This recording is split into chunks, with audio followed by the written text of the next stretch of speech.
Have you ever felt it? That quiet, unnerving hum beneath the noise of your everyday life. The feeling that the world is trying to tell you something, but you don't speak the language. It happens in flashes. You think of a song you haven't heard in a decade, and it plays on the radio the moment you turn the key. You're wrestling with a difficult decision, and a sentence from a stranger's conversation on the street provides the exact clarity you were searching for. You dream of a long-lost friend only to receive a message from them the very next morning. We call these moments coincidences, accidents, quirks of probability. We explain them away with logic, telling ourselves that with billions of people and trillions of interactions, these things are bound to happen. And in our attempt to be rational, we dismiss the magic. But what if that feeling, that deep, resonant feeling that this means something is the truest part of the experience? What if you're not just imagining it? What if you are simply noticing a deeper layer of reality, a hidden architecture of connection that weaves through all things?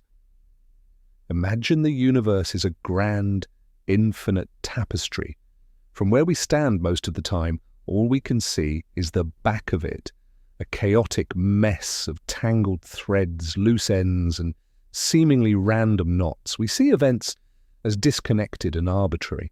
A job loss here, a chance encounter there, a sudden insight, a moment of grief. It all looks like chaos.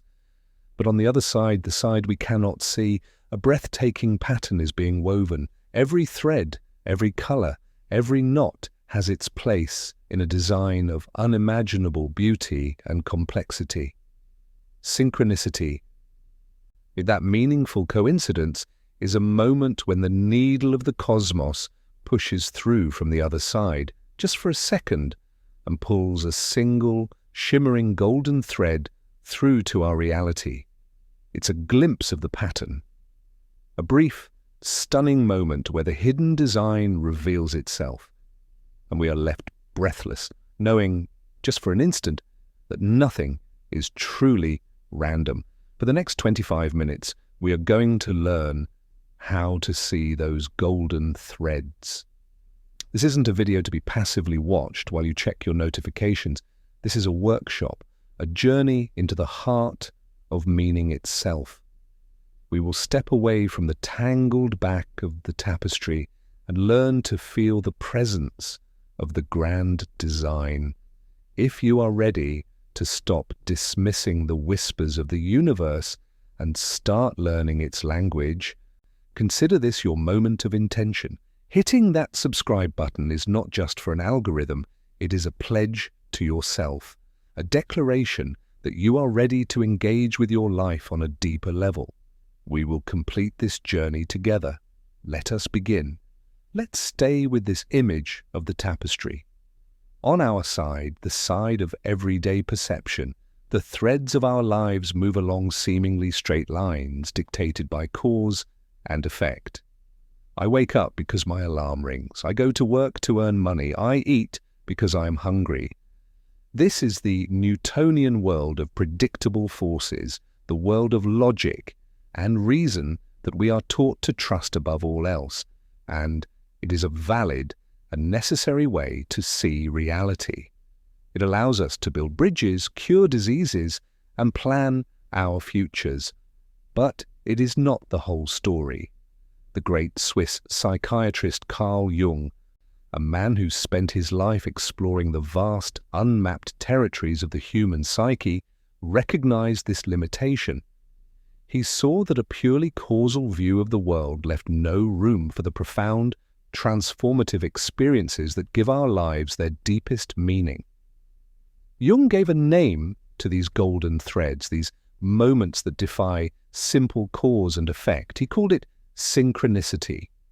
He defined it as a causal connecting principle. That's a very clinical-sounding phrase for something so magical, isn't it? Let's break it down. A causal means it operates outside the laws of cause and effect. One event did not cause the other, Your thinking of your friend did not physically make their finger dial your number. The two events are causally unrelated. The connecting principle is the meaning. The connection is not in the physical world, but in your mind, in your psyche. A bridge is formed between an internal state, a thought, a feeling, a dream, and an external event. And the moment these two things align, that golden thread appears, and it shines with a light that feels like significance, like destiny. Jung himself had a famous experience of this, a story he told often to illustrate the concept. He was treating a woman who was deeply entrenched in a rational, rigid worldview. Her therapy had stalled because she intellectualized everything, resisting any deeper emotional or symbolic understanding of her problems. She was, in essence, staring so hard at the tangled threads that she refused to believe a pattern could even exist. One day, she was describing a powerful dream she'd had the night before. In the dream, someone had given her a piece of jewelry in the shape of a golden scarab beetle. As she was telling Jung this, he heard a gentle tapping at the window behind him. He turned, opened the window, and caught a small insect as it flew in. It was a scarabade beetle, a common rose chafer, whose golden-green colouring was the closest natural equivalent to the golden scarab she had dreamt of. Jung turned back to his patient and held out his hand. "Here," he said, "is your scarab." The effect on the woman was profound and immediate. The sheer impossibility of the event shattered her rigid rationality. It was a crack in the armor of her intellect, allowing the light of a deeper reality to pour in. Her therapy transformed from that moment on. Now, did her dream cause the beetle to appear? No.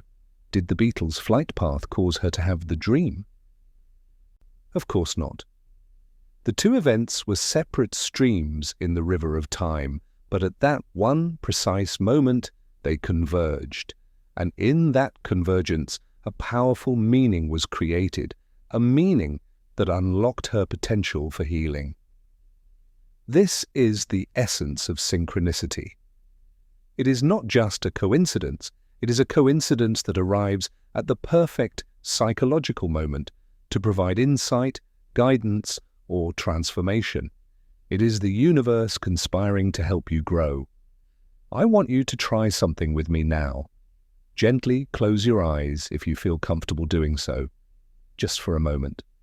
Take a slow, deep breath in and let it go. Now allow your mind to drift back.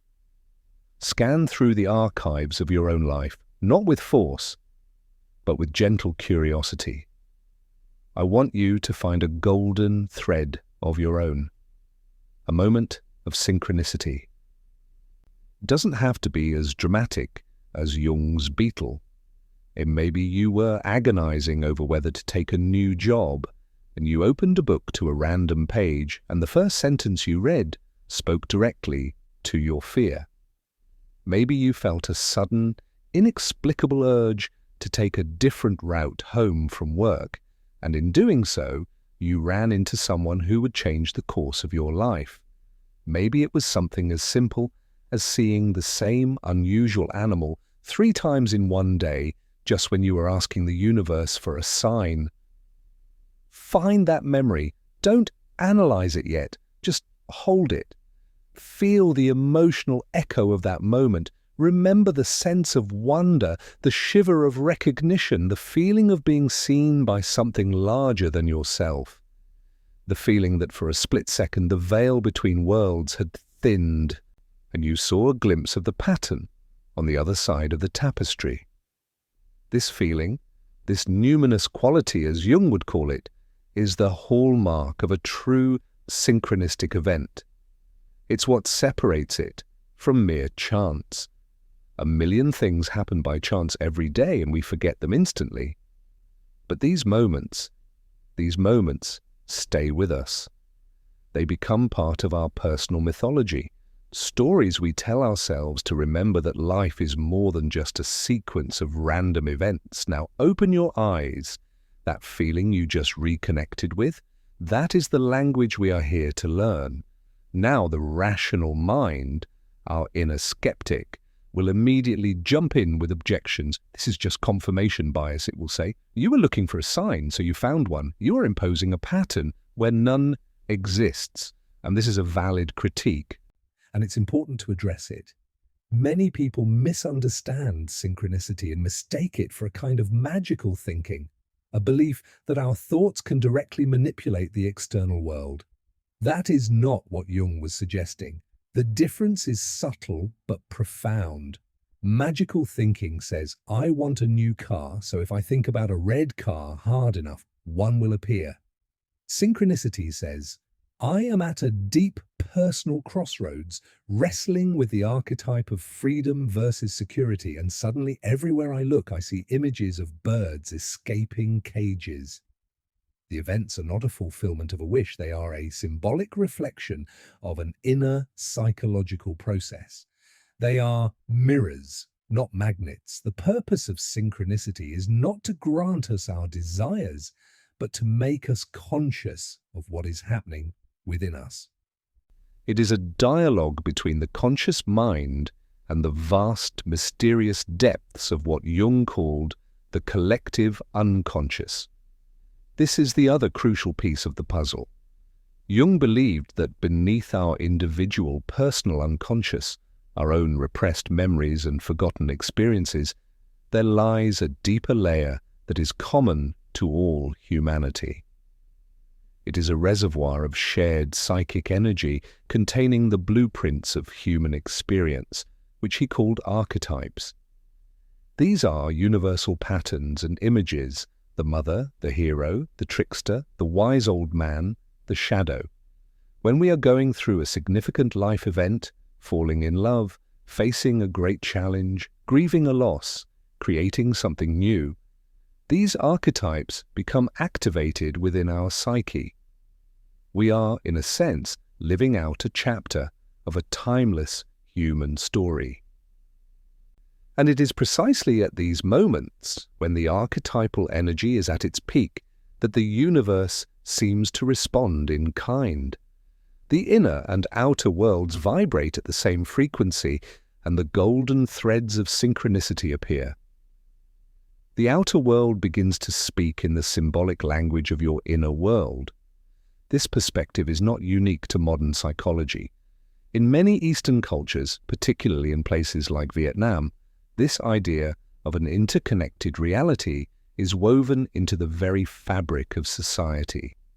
The Western mind is often obsessed with linear causality, with the why that comes before an event.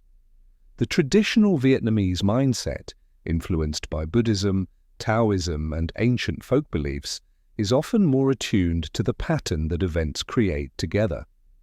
There is a deep cultural understanding of concepts like Sophan, which translates to destiny or fate, and Nan Qua, the law of karma, of cause and effect that ripples across lifetimes. From this perspective, a seemingly random event is rarely seen as just random.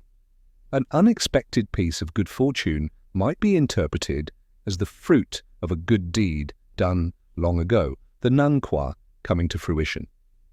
A chance meeting with a person who helps you is not just an accident, it is duyen, a fated connection. This worldview doesn't see life as a series of disconnected dots, but as an intricate, flowing piece of calligraphy where every stroke is connected to the one before and the one that follows.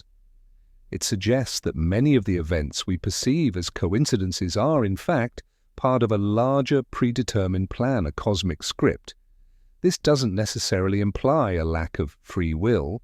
Rather, it suggests that we have a path, a current in the river of life. We can struggle against it, or we can learn to flow with it, to align ourselves with its purpose.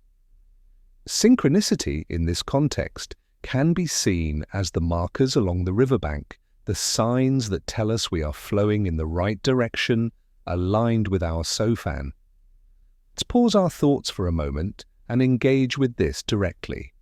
I invite you to join me in a short, reflective exercise. Sit comfortably in your chair with your feet flat on the floor. Let your hands rest gently in your lap. And if you feel safe to do so, allow your eyes to close once more. Let's begin with the breath. Taking a slow, deep breath in through your nose, filling your belly, your chest, and a long, slow sigh out through your mouth. Again, breathe in the energy of this present moment, and breathe out the need to analyze, to control, to understand everything. Just for now, release the grip of your rational mind. Allow yourself to simply be. Now I want you to bring to mind a challenge you are currently facing, a question you are holding, a path that is unclear.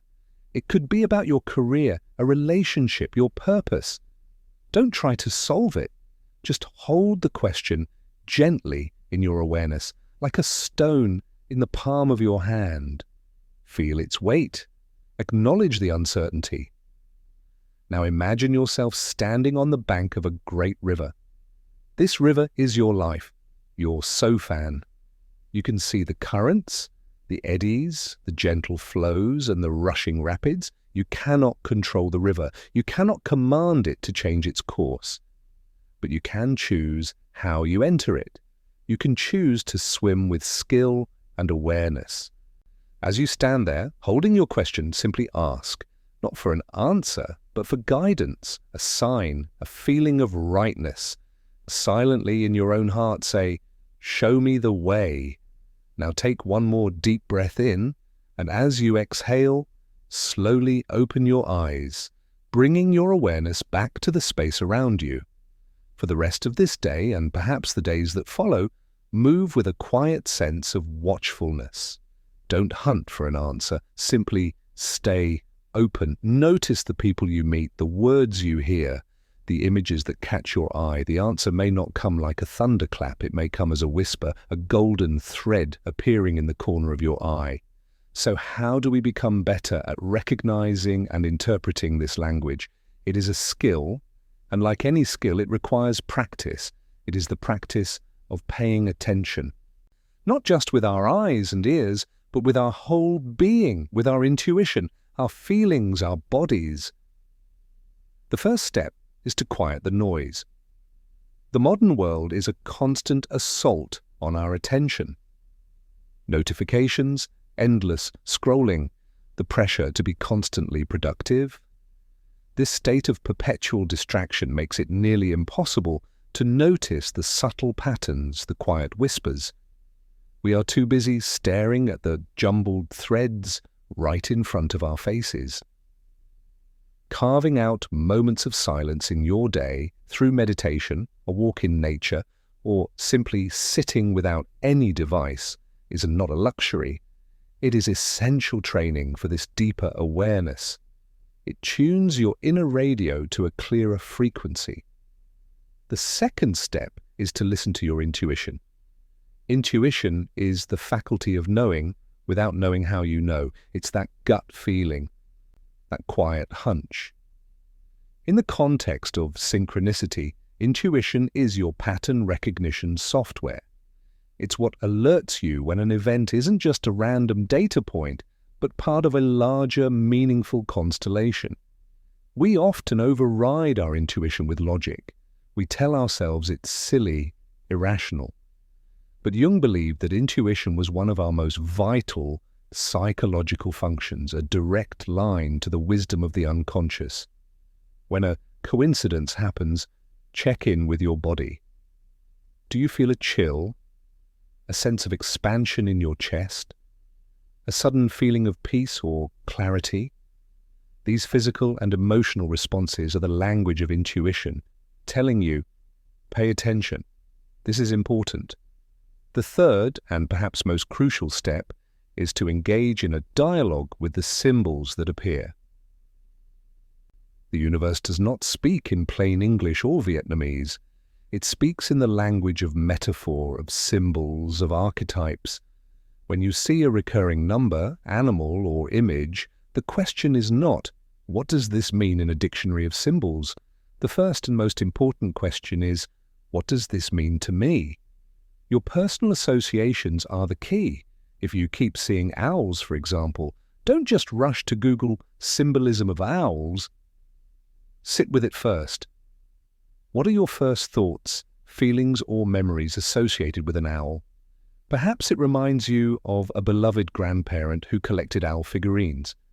In that case, the message might be connected to ancestral wisdom or comfort. Perhaps you find them slightly unsettling, mysterious creatures of the night. Then the message might be about exploring your own shadow side, the parts of yourself you keep hidden in the dark. Think of it as learning the vocabulary of your own soul. The outer world presents a symbol, and your inner world provides the definition.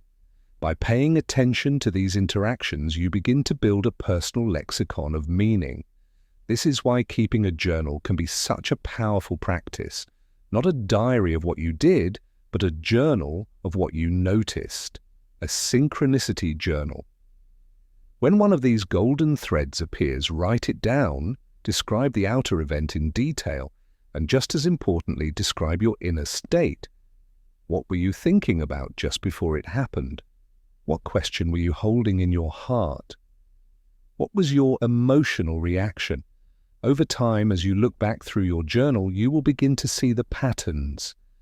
You will see how the outer world has been in a constant, meaningful dialogue with your inner journey all along. You will discover that the universe has been trying to talk to you your entire life. You are just now beginning to learn the language. Let us return to the tapestry one last time. We have spent our time together learning to see the golden threads, to understand them as a language of meaning, to appreciate them through different cultural lenses, and to practice the art of noticing them. But there is one final profound shift in perspective to make, the aha moment that changes everything. All this time we have spoken of the tapestry as something separate from us, a grand design that we are merely observing. We have seen ourselves as a single thread within it, subject to its twists and turns. But what if that is not the complete truth? What if we are not just the thread, but also, in some small, mysterious way, the weaver? Here is the ultimate secret of synchronicity. It is not something that simply happens to you. It is something you participate in. Your consciousness, your inner state of being, is not a passive observer of the universe. It is an active participant in its creation. Your thoughts, your emotions, your level of awareness, these things are not trapped inside your skull. They are a form of energy, a vibration that you are constantly putting out into the world. Synchronicity occurs at the moment your inner vibration finds a perfect, resonant echo in the material world. It is the moment the note you are singing with your soul is sung back to you by the orchestra of reality. The boundary between you and the universe dissolves. The inner and the outer are revealed to be two sides of the same coin. This is the profound truth at the heart of Jung's work and at the core of so much ancient wisdom. We co-create our reality. The tapestry is not a static object. It is a living, breathing field of potential, and our consciousness helps to weave it into being moment by moment. So the key to experiencing more of this meaning, more of this magic, is not to go out hunting for signs and omens. It is to tend to the garden of your inner world. It is to cultivate a state of mind that is open, curious, and trusting. It is to do the work of becoming more whole, more aligned with your true self. Because the more you are in tune with your own soul, the more the world will be in tune with you. The golden threads don't appear because you are lucky. They appear because you are aligned. They are confirmations, affirmations from the universe. that you are on the right path, the path of your own becoming. Your work now is not to search for a map, but to become a better navigator. The practice we have discussed, the silence, the intuition, the journaling, is your compass. When the next meaningful coincidence occurs in your life, do not let it simply pass by as a curious anomaly. Stop, acknowledge it, give thanks for it, ask it, what are you here to teach me? What part of me are you asking me to see? Your actions from this day forward are not about trying to prove that you are worthy of guidance. Your actions are an affirmation that you are already in conversation with the cosmos. Step away from the tangled back of the tapestry. Trust in the unseen pattern. Walk with the quiet confidence of someone who knows they are part of something vast, meaningful, and beautiful. Your life is not a random series of accidents. It is a sacred story, and the universe is leaving you clues in the margins. The great pattern continues to unfold, and your thread is glowing. Now go and weave